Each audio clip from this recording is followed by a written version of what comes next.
gonna go and let me give it back to you, Greg. Make a host.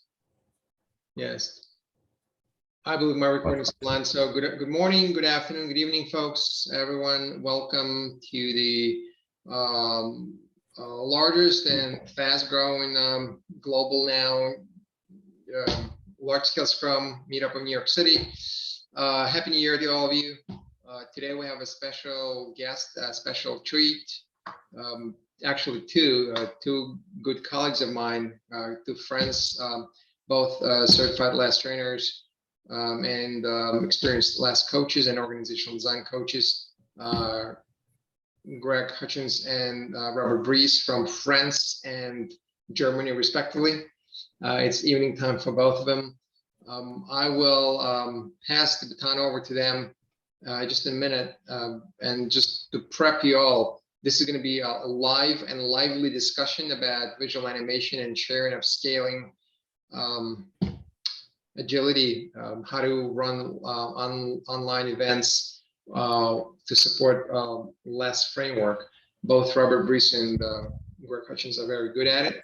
They have done this, have experimented, practiced, have some success stories to share, and also some challenges to make you aware of. So I won't be stealing any more time from them. Greg, I know you're going to be spearheading this. Please kick off. Kindly, folks, please turn your cameras on if you can. This way, we have a better, exchange going on. And keep yourself mute until you explicitly want to ask a question, and only then raise a hand. Perhaps I'll be also monitoring the chat room. Greg, I'm going to pass this on to you. Thank you for doing this. You and Robert, both of you. Glad to see you, man. Well, thanks so much for inviting me, Gene. And nice to meet all of you again. For those I've met before, this community is really, as Gene said, the largest and most dynamic online meetup about LAS in the world. And you've pulled people in from a lot of other places, with New York City being your virtual center. It's interesting how physical location and connection have become more and more dispersed with all of our confinement, working from home, working from wherever. And it's nice to be more connected with the US, since I'm originally from the US. Robert and I are both LAS trainers, as is Gene.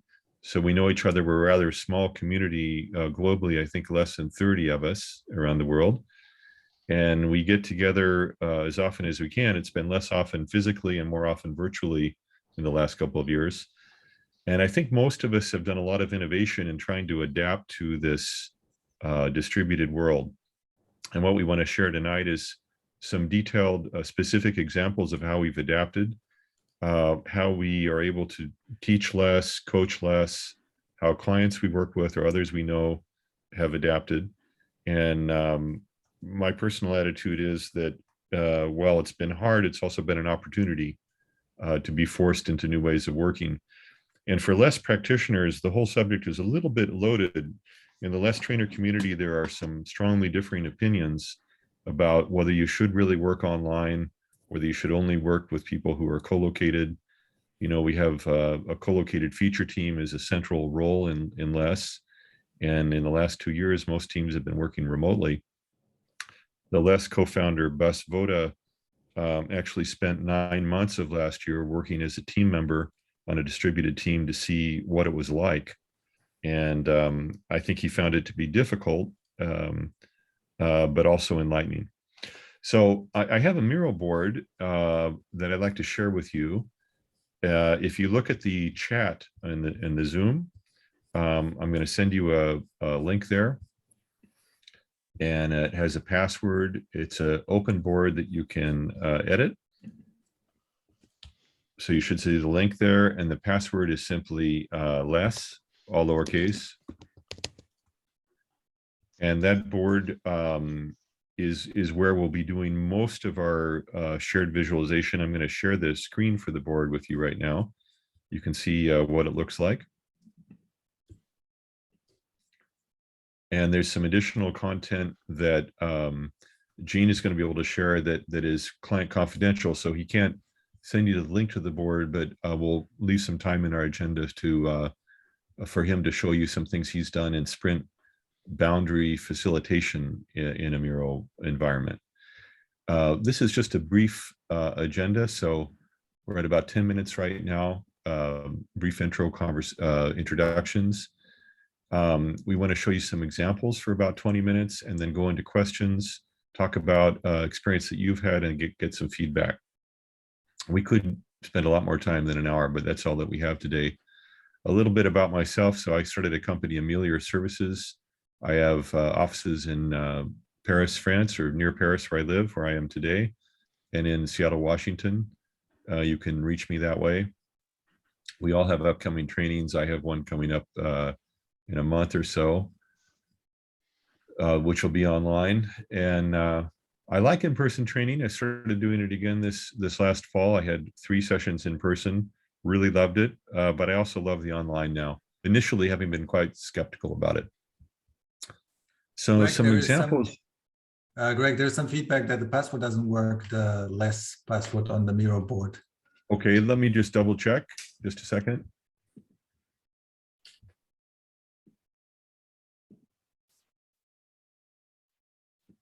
You can see my screen.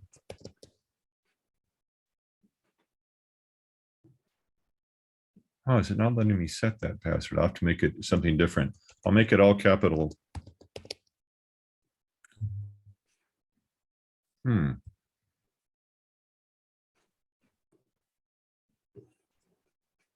Maybe the set didn't take. It's all. You may need a longer password.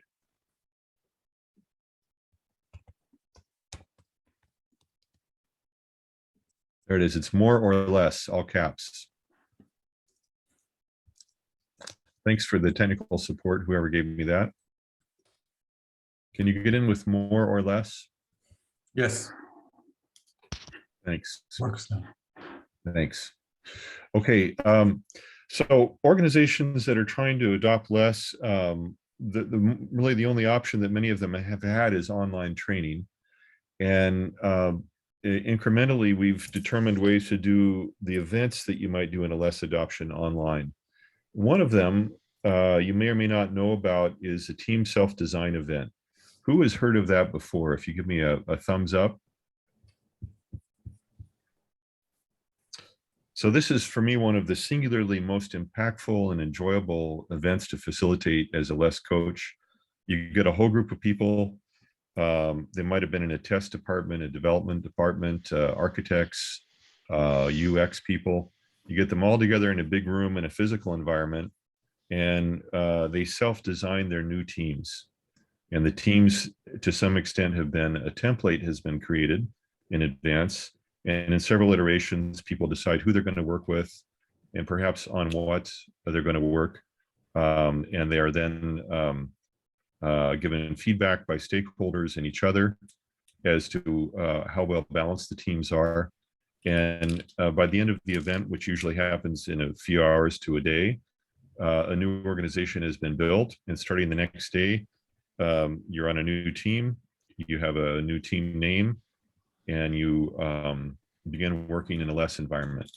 So normally in the adoption of less, you first train people, you create teams appropriately, you get an initial product backlog, determine who is the product owner, what is the product structure, and then you begin a first sprint rather quickly. How do you do that online? Well, Ben Maynard, who's another less trainer, Robert and I worked together with a client in the UK. And the first image I'm showing you here is how did we facilitate this online team self-design event.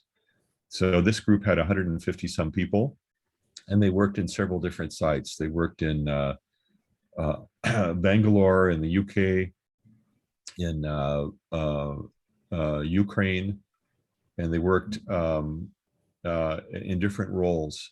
So they had primarily specialties in either specific skills. We broke these down into primarily development, primarily testing, or primarily business skills. And the first step was identify what's your primary skill and where is it that you work. And then we introduced to people what did the virtual team design look like. How is the resolution for you on this image? It doesn't look very crisp for me. Maybe it's a refresh rate issue. Are you able to read the image? It's a little fuzzy for me. Yeah, even when you zoom in, it's still a little fuzzy. Mm-hmm.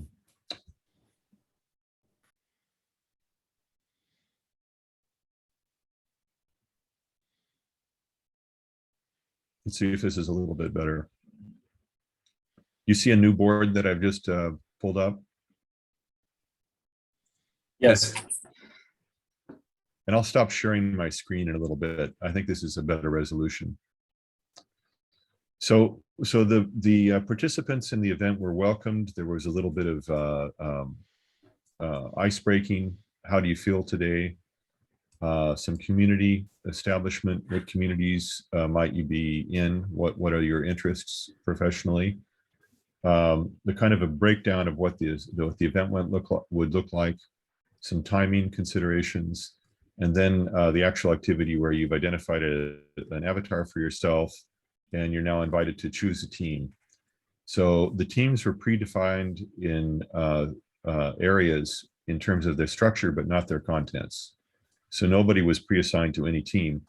In Area 3, there were 5 teams. Area 2, there were 12 teams, a rather big area, if you know, less huge. It's divided into product areas. And 3 teams in a small, rather nascent area. So the first choice for an individual would be, which area do I want to work in? And we had the area product owners make a pitch about what their roadmap looked like, what their vision was like in their area. It gave people some choice about what product owner they might work with. Then the choice team, which team would they like to work on? And let's say I'm this green box. I can, if I'm, let's say, primarily a Tickle or a Java developer, QA, or front end person, I can place my avatar in one of these little circles. It's constrained, each circle is constrained to 7 maximum, so we won't have any teams bigger than 7. And each of the solid circles has to be filled in. So we wanted every team to have some QA, Java, and Tickle experience. And then we wanted to have front-end experience, but there weren't enough people with front-end experience, so we made that optional. And then we wanted to leave the problem not overly constrained, so there were 3 circles that were blank. Anybody could join a team in one of these circles. So the first step, people would postulate which team they'd like to be on. Then they join a breakout room in Zoom, and they do a more detailed self-evaluation for a broader range of skills that identify, is this something I'd like to learn? Maybe I have an intermediate skill level, maybe I have an advanced skill level. And I could have multiple skills and multiple levels. So this isn't constrained to 1 per person. This is as many as you have. If you're T-shaped, you might fill out a multiple number of these boxes. And you then get a kind of a gestalt image of what's the cross-functionality of this postulated team. Then some feedback on the team.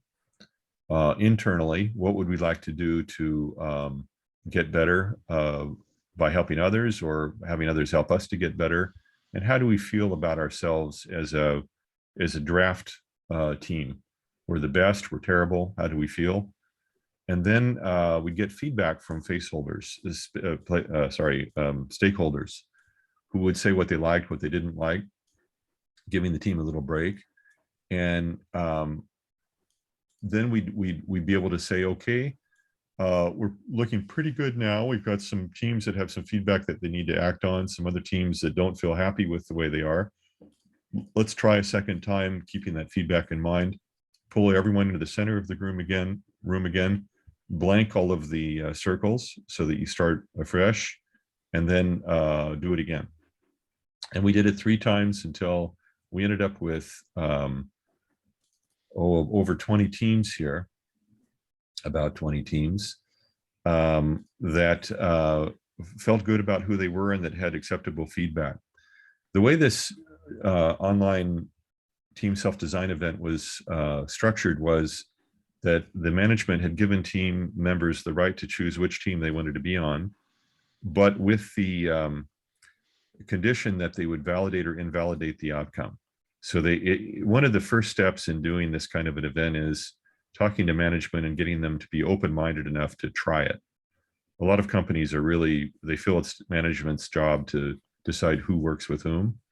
And it's a little hard for them to let go of that. But once they do, magic can happen. And that's what happened. So we ended up with 20 new teams that had not, in some cases, met each other physically at all, but they decided that they would work together, and they began then their sprint activities in the following week. So that's one thing you can do online with less that is not typically an online event.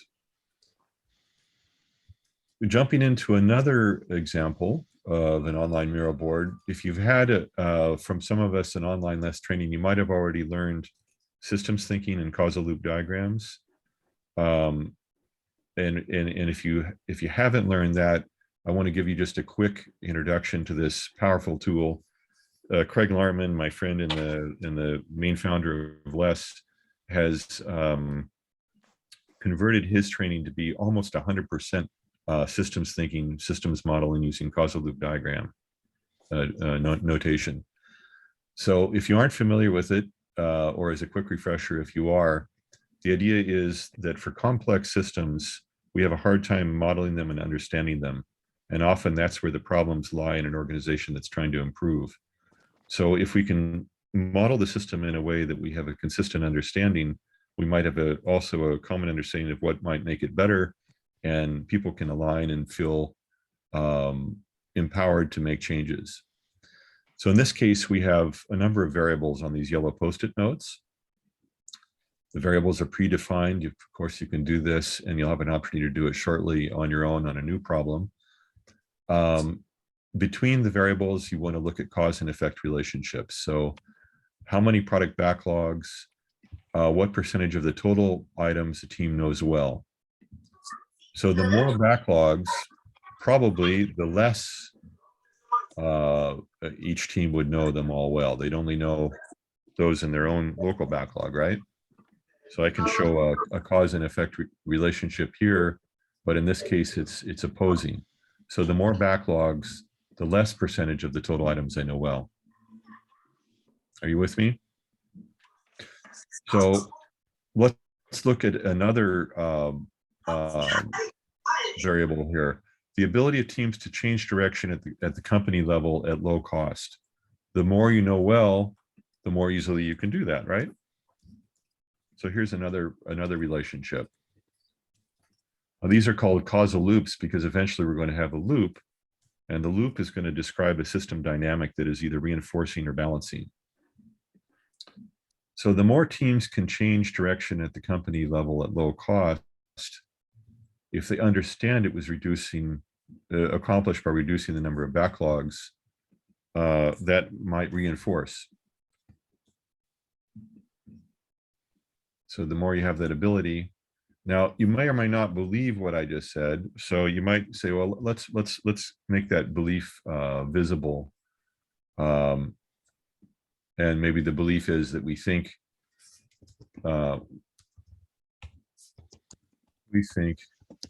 that people will identify fewer backlog means better understanding. So this may begin to reinforce. And the more you have a desire to further reduce the number of backlogs, the fewer the backlogs you will have. So more of this, fewer of that. So now we have another opposing relationship.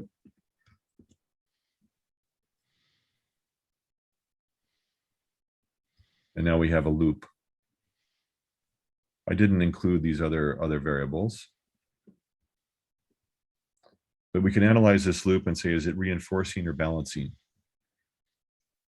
What would you say? Is this a virtuous cycle that is reinforcing, or is it more of a stasis?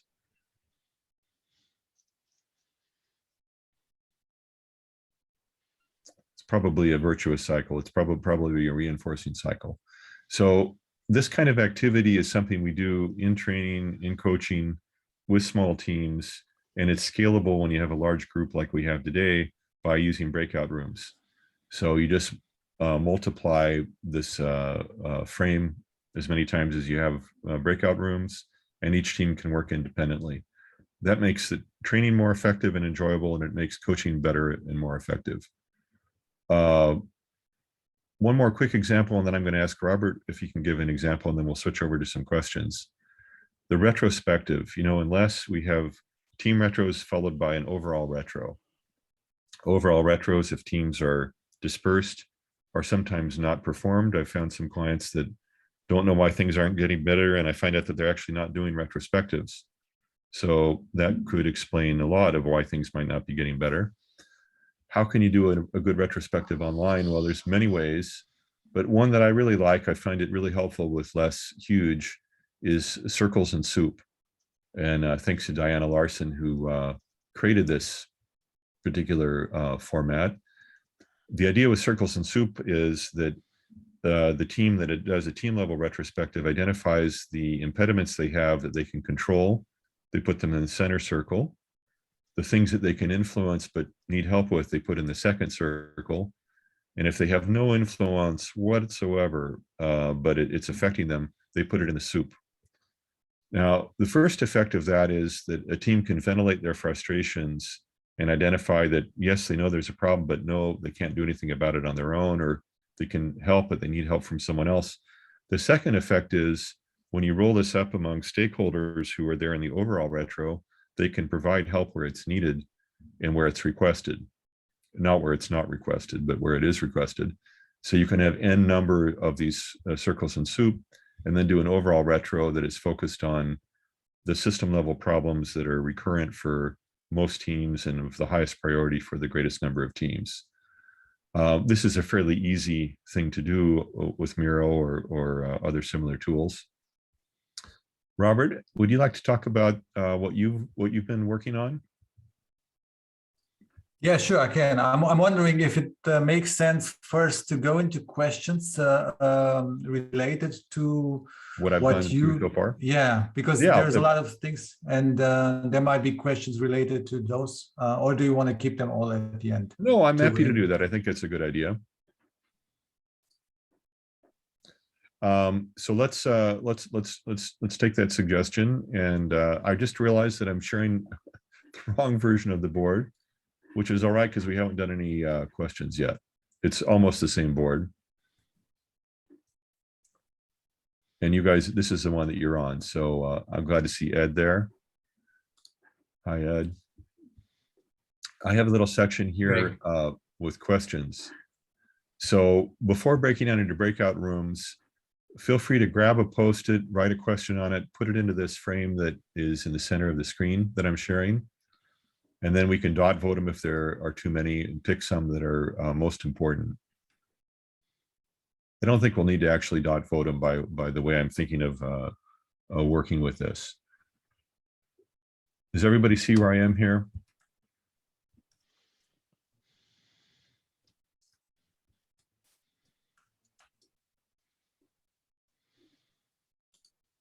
So if you just drag whatever questions you have onto the question board in the center, then we'll do a breakout exercise and do a diverge and then emerge again.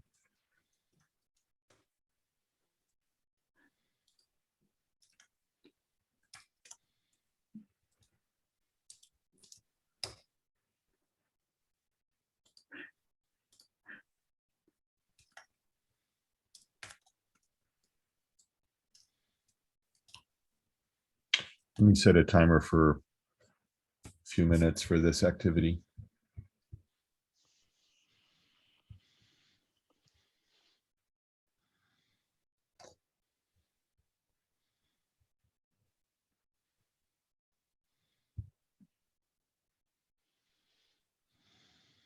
Gene, do you have the ability to set a timer? It doesn't look like I can do that.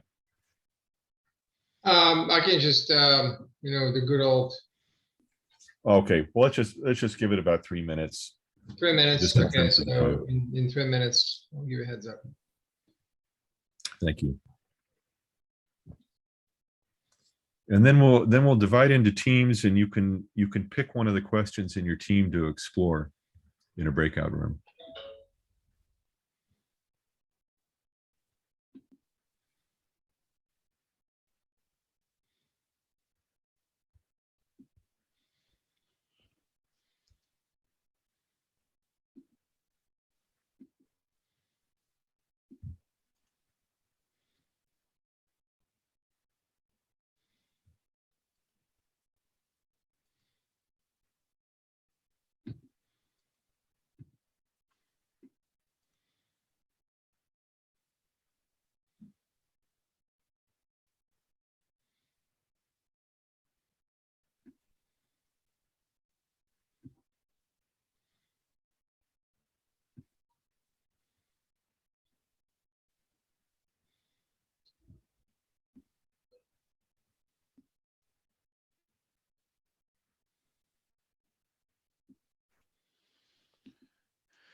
I'm gonna just talk over a couple of these questions, I think, because they seem directed towards me in some cases.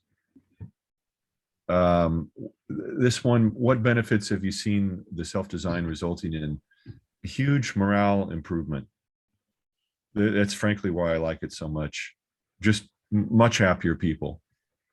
The fact that management trusts people to design their own team and let people work together with who they want to work with is huge. It can be a very big shift. One of the companies I worked with, Flixbus, in Munich and Berlin and Kharkov, Ukraine, we did a in-person team self-design event with 170 people and produced 28 teams in one day. And the morale and the reduced attrition were remarkable. And I did a checkup 6 months later, and the teams were still stable and people were very happy about it. If you don't know that company, it's the company that recently bought Greyhound. So Greyhound won't be gray anymore. It'll be green and orange, which are the Flixbus colors. It's like a B2B Uber company. They're an amazing company. But there are many other examples of that.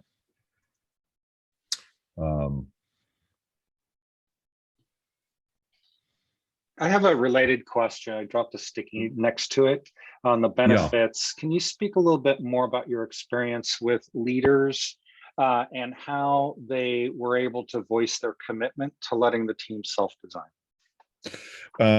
So in this case, I mentioned the CEO, the COO, and the CTO stood up in front of all the people and explained to them why they were doing it, and that they were doing it and with what conditions. Leading up to that, we spent 3 months with senior management, a series of senior management meetings, getting comfortable with the idea and setting policy decisions such as, will we pay relocation if somebody wants to relocate to another site? Will we pay for re-education for people to change roles? Will we allow this or allow that? You know, so they basically worked through, including the financing of working through the amount of freedom they were delegating. They also made their commitment quite clear by removing from the first direct reports to the CTO all managing responsibility. So they flattened, in one fell swoop, they flattened the structure one layer, and those people who were reporting to the CTO became coaches effectively without any direct reports. And they then recruited a new set of line managers who were primarily people, not directive in terms of the work to be done, but supportive in terms of team dynamics and so on. Other clients I've worked with, they scoff at the idea and they decide not to do it. They're not uncomfortable. They think it's radical, too radical for them. But in general, it's a really hard decision, and I respect the fact that management works through their qualms and concerns, and they determine, it requires coaching, but they determine what level of autonomy they're comfortable with, and then they transform. Sometimes we refer to this as flipping the organization. I suggest we do a breakout and then come back together, because there are a lot of questions and not that much time. And I will drop from room to room. Robert, you and I can do that, and Gene, you could too, to help people who are in breakout rooms. I think you can do that. or I can move you around. Gene, do you have a head count of how many people we have right now on the call? 38 at the moment. Okay, so I'll do eight breakout rooms.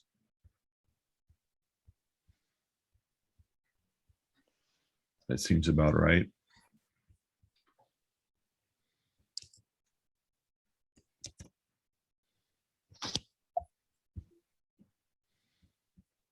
I've stopped the sharing for a minute just so I can get the Zoom controls back here.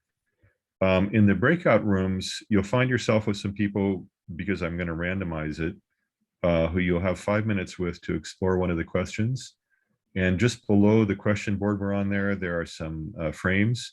Choose one, drag a question into the our question box, and then start discussing it. You can use Post-its. You can talk, of course, in the breakout room. You can do a systems diagram if you're comfortable with that. And we'll drop in and check on you, and then we'll close it again in 5 minutes. So I'm opening the rooms now.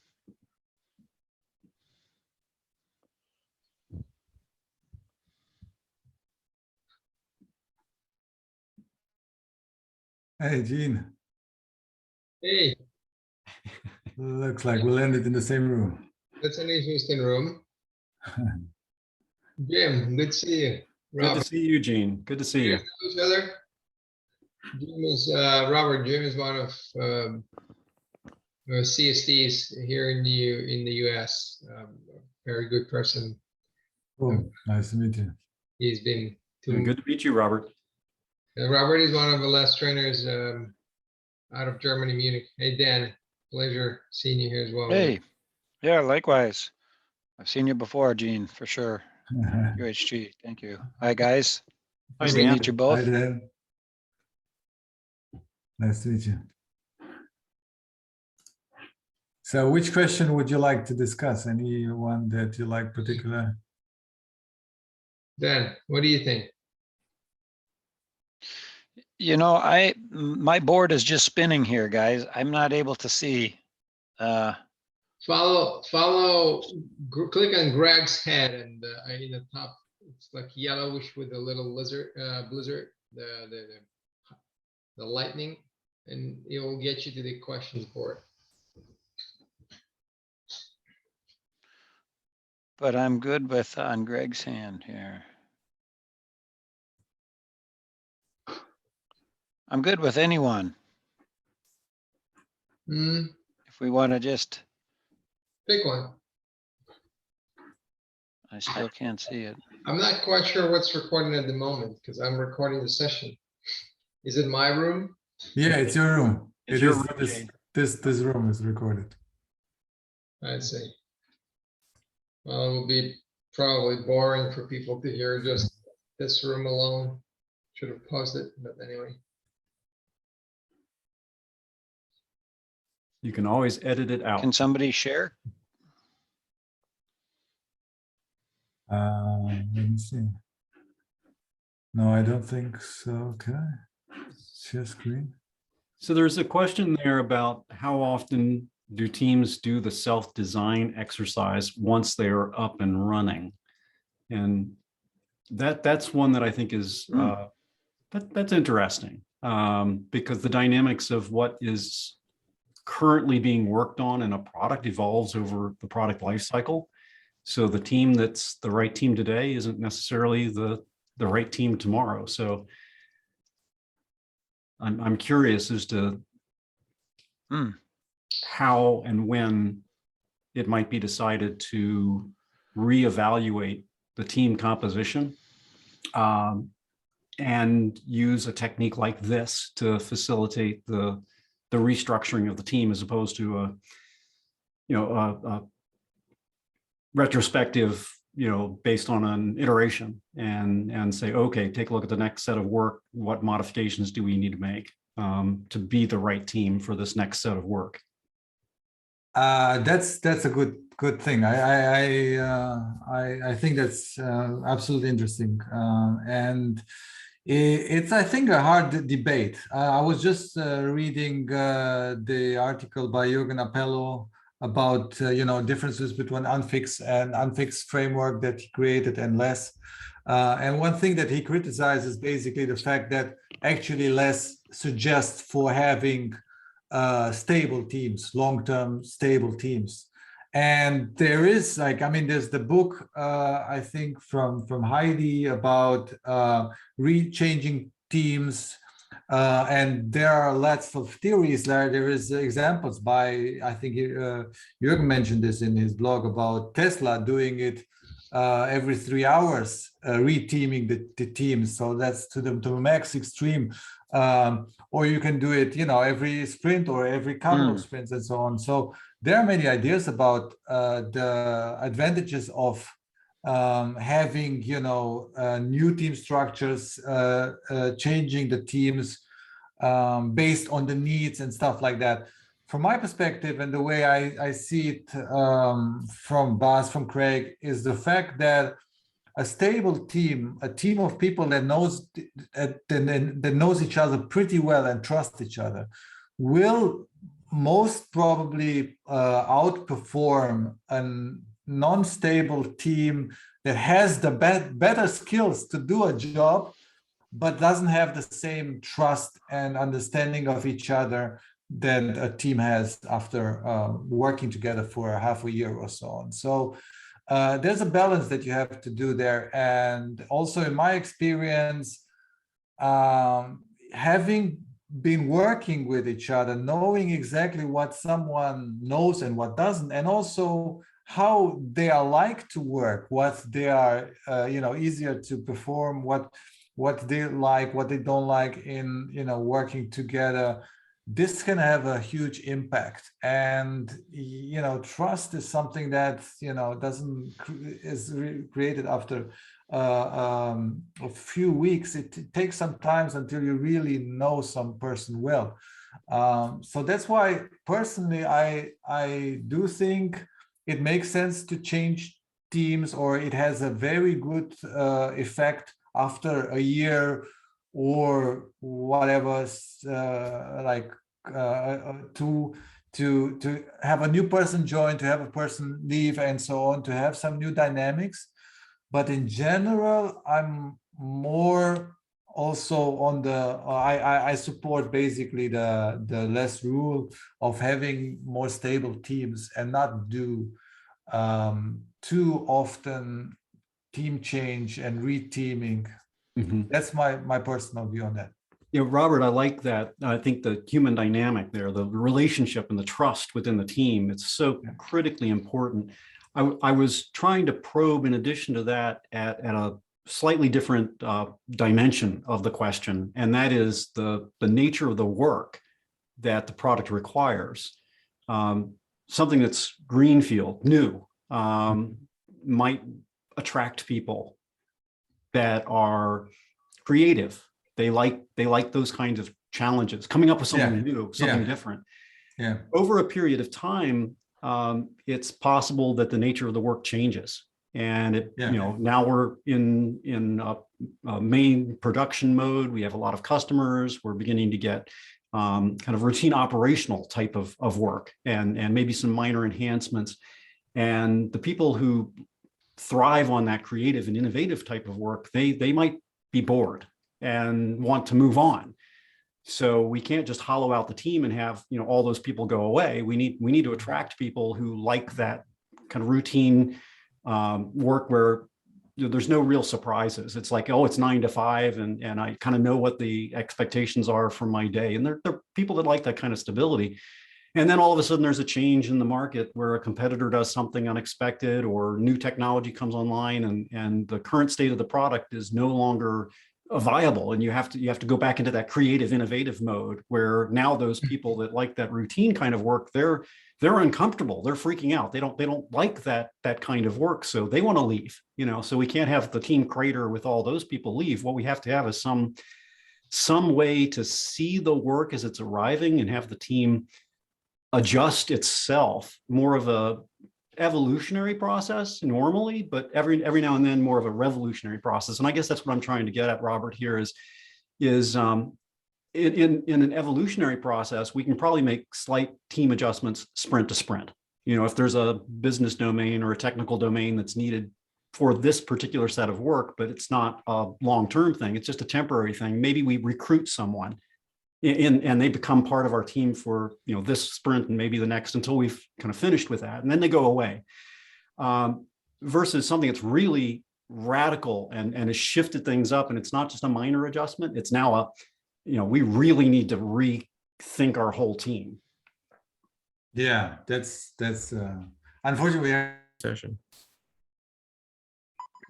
All right, so I've just closed the breakout rooms, and I think no one probably had as much time as you would like.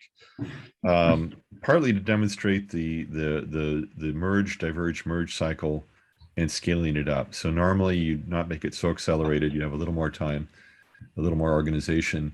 What I can look at on the board without speaking to anyone is that there are a number of teams that have created some content. All the teams were having conversations from what I could gather from those I could visit. Now we're in a merge cycle. So now we're trying to, again, deal with a pretty large number of people, 40 people or so. We could have 100 or 150 people. And so how you use the time is quite important. One way to do it is to simply invite, would anybody like to share what your breakout room talked about with the group? Do you feel it would be valuable to share? You're not obligated to. And take a couple of minutes each.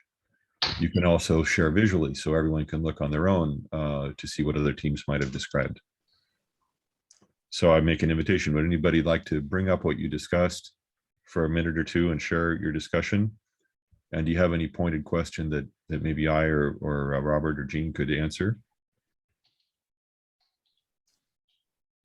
Group one could speak up. Okay. We have a very interesting conversation about the right balance between the right skills, which are desired for the perfect team, and also the personal preference. So I like to work with these people, and we find it challenging to balance this because humans, as humans are, sometimes not making the right decision. I'm going to work with the colleagues because they have the right skills, but I'm going to work with them because I worked with them before and I like them. Mm-hmm. And this is the challenge, one of the challenges we discussed. Well, so unless, speaking from my perspective, and I think most less trainers, if not all, would agree with me, we believe that the culture will follow the structure. And so we have to get the structure right or the culture won't change. If there's been a siloed departmentalization or subgroups socially that are overly bound, it may prevent optimizing the whole. And we're trying to, unless we're trying to create an organization that can be nimble, adaptive, generate value more quickly with faster flow. And that requires teams that are increasingly competent and versatile who can work on more than one thing. The fact that you've happened to work together with a group of people who you really like doesn't mean you wouldn't be versatile and on a track to be a good feature team. So I wouldn't rule out the incompatibility of those two concerns.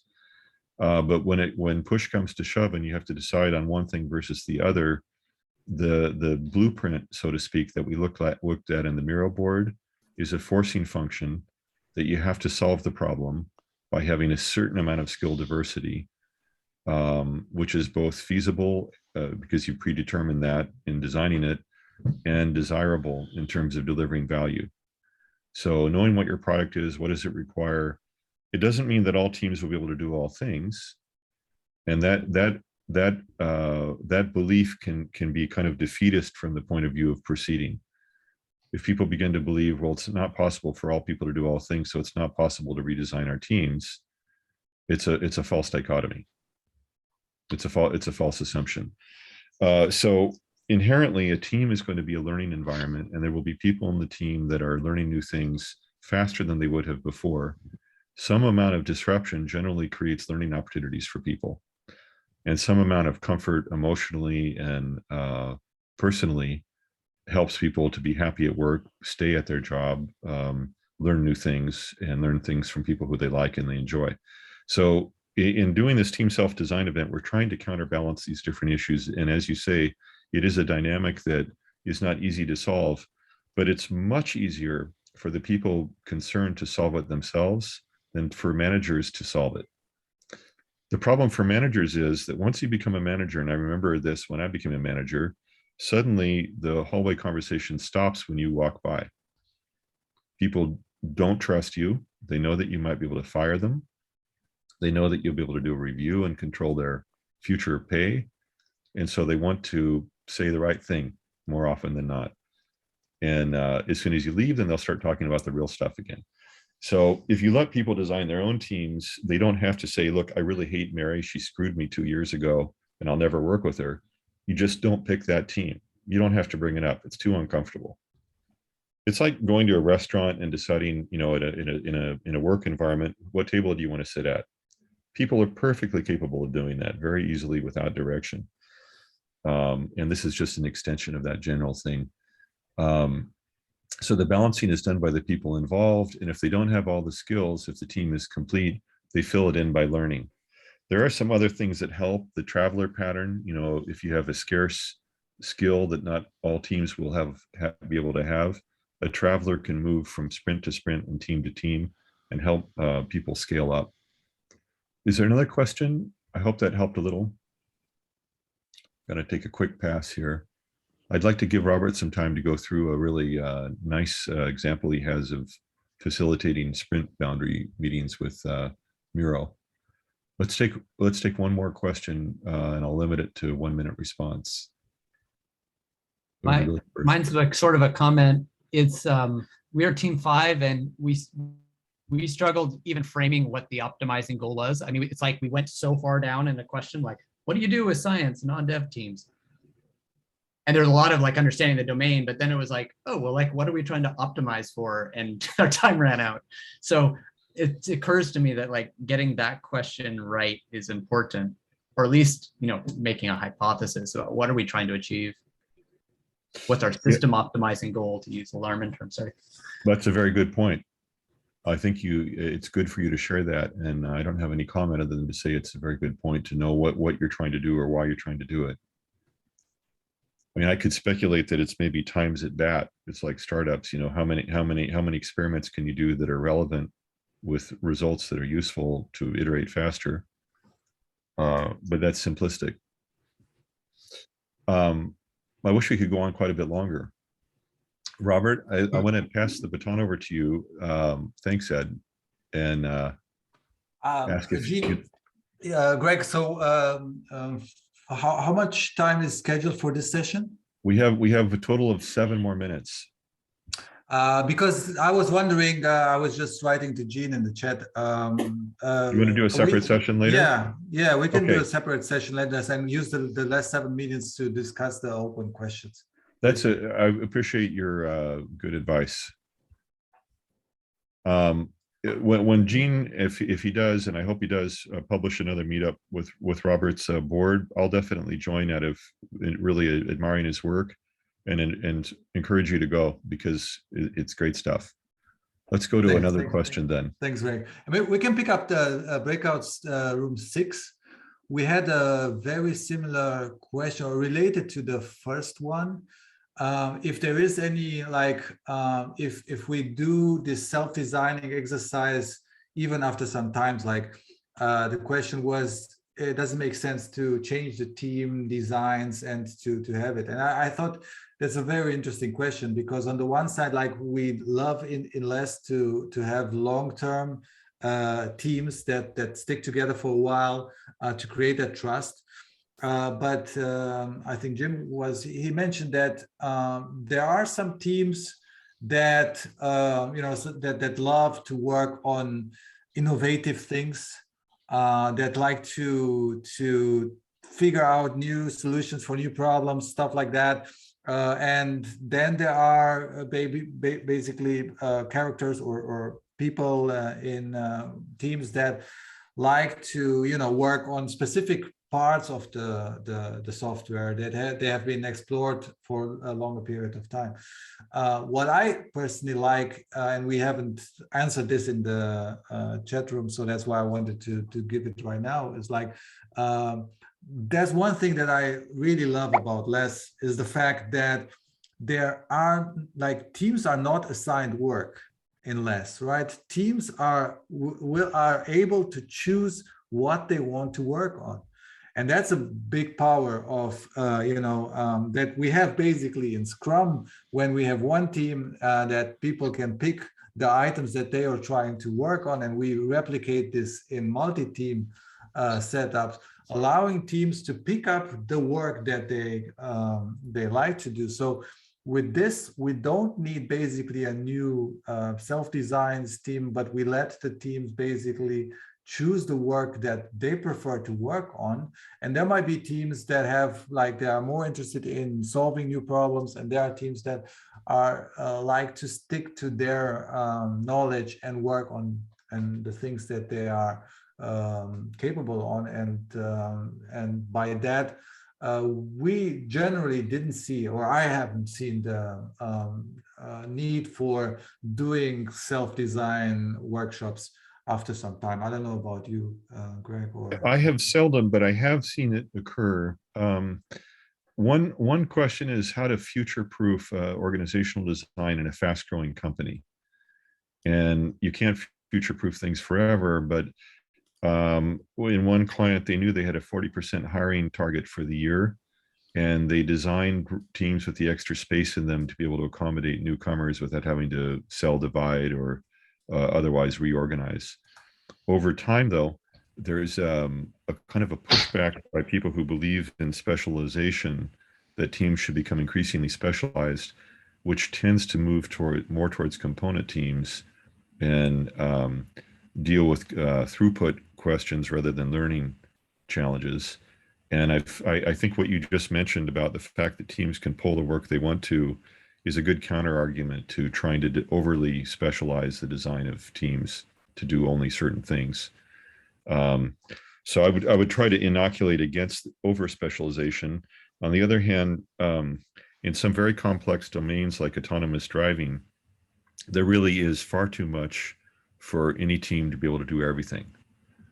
And we introduced the idea, working at one of these automotive companies in autonomous driving, to have flavored teams that were known to have as an end state a certain amount of versatility, and they didn't really plan to go further. And so some level of mastery and competence is important for morale as well as performance. And I think that's another angle on this question, that should you continuously try to make teams that can do everything, or is that really not a desired end state in some cases? And I'm of the opinion that it is not always the desired end state. It's too theoretically pure to be practical in some cases, which is exactly the argument that Craig cites as why people resist cross-functional feature teams, because of this. Craig Larman's laws of the pragmatic concern means that we shouldn't actually do this. So I'm not trying to defer the energy to change, but I'm trying to respect the limits that we all have and how much we can learn, and the fact that we need to be good at things as well as being versatile. I noticed that the desire for competence can conflict with that. Another question, and then we're going to have to close, I think.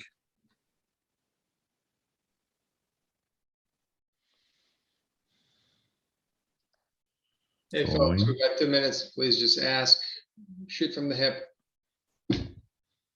Just a quick one. Is Miro the same essentially as Mural and Lucid Spark in terms of facilitating these kind of things, or have you struck on it because you're like, no, it's got this killer feature that it's the only tool I would use for this? I haven't done a sufficient survey of all these different tools, to be honest. So it does seem like the mass of people that I know are moving towards Miro, but Mural seems to be a very good contender. And I think there are other tools out there. For me, it's good enough, and it's evolving quickly enough that I'm satisfied.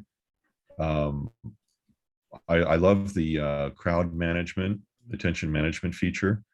I like the increasing integration with Zoom. The two companies, Miro and Zoom, are working really closely together, and that makes things easier when you use them both together. I was worried that they were going to fight for turf for a while and try and camp on each other, and they've decided, it seems like, not to do that, at least for the moment, which is great from a user standpoint. We have a little conclusion retro here. If you still have a couple of minutes, Would appreciate post-it notes in the liked, longed for, lacked, and learnt part of this board. If you've got to go, totally understand it from a timing standpoint. Thanks, Gene, for the opportunity to interact with this community. And it's nice to see some people I already know and some I haven't met. I wish we were able to have some more time. Thank you for coming out and doing this, Robert and Greg and Robert. And Robert, we can reconvene at a later point and decide if we can do like a follow-up to the bazaar. Yeah, absolutely. I'm glad to, first of all, that Greg had more time a bit to answer some questions and go through all the things. And I'm happy to do a session on the Sprint Review Bazaar. Just for everyone involved, I've done sprint review with multiple teams in a LESS setup and also in a non-LESS setup where multiple teams were working on different products. And I'm happy to show you an agenda and how to run this, how to facilitate this, and mostly focus on really doing a review. So what most of, what I've seen and many teams been doing is like a demo kind of things where the team members were presenting. I think that goes away from the actual review. So try to have basically the participants really engage with the product and review it and then share what they learned instead of just consuming this as a demo. And that's what I'm trying to focus in my sprint reviews in the review bazaar, and that's what I love to show you in one of the next Gene's. Having observed that when you facilitated it, Robert, and having seen some analogies, I think an interesting parting comment is the online world has opened up the door for much more parallel activity and much faster merge and diverge cycles. You don't have to physically leave a room and go to another room. You just close the breakout session and people are suddenly together. And I think we can leverage some of these advantages while we probably regret not being able to go have a beer or see each other afterwards physically. There are advantages, and it's wonderful to see them emerging. Absolutely, and that's and also the fact that the customer is one click away. Like, remember, if you want to invite the customer to your sprint review in an on-site setting, they need to travel. I mean, they need to come there, and even if it's the same city, that's like still some time. Now online, it's just a click away. It's just to reserve this time on your schedule, and you click and you're there. So that's a huge advantage that we need to focus more, not only in the review, but in product backlog refinement, obviously, where we learn what the customer needs. Hey, folks, we need to wrap this up because I think people are thinking they're about to drop. So so I'm going to Greg and Robert. I'll be saving this video and posting it in a little while. If you have anything else you wish to share, please do so between now and the next couple of hours. I'm going to do what I need to do, and I'll pick it up from there. Okay, and I want to thank everyone for joining and spending the time with us, participating, and of course, Greg and Robert, you both, it's highly appreciate you being able to make it out tonight for you. It's night for you. Oh, it's not so late. Yeah. Thank you all, folks. Thank you, everyone. We'll wrap this up at the moment, and we'll see you soon again. There's another event coming up soon. I'll check the calendar and I'll email it all to you. Thanks so much. Great. Have a good year, everybody. Great. Thank you. Bye. Take care. Bye. Thanks. Bye. Thank you.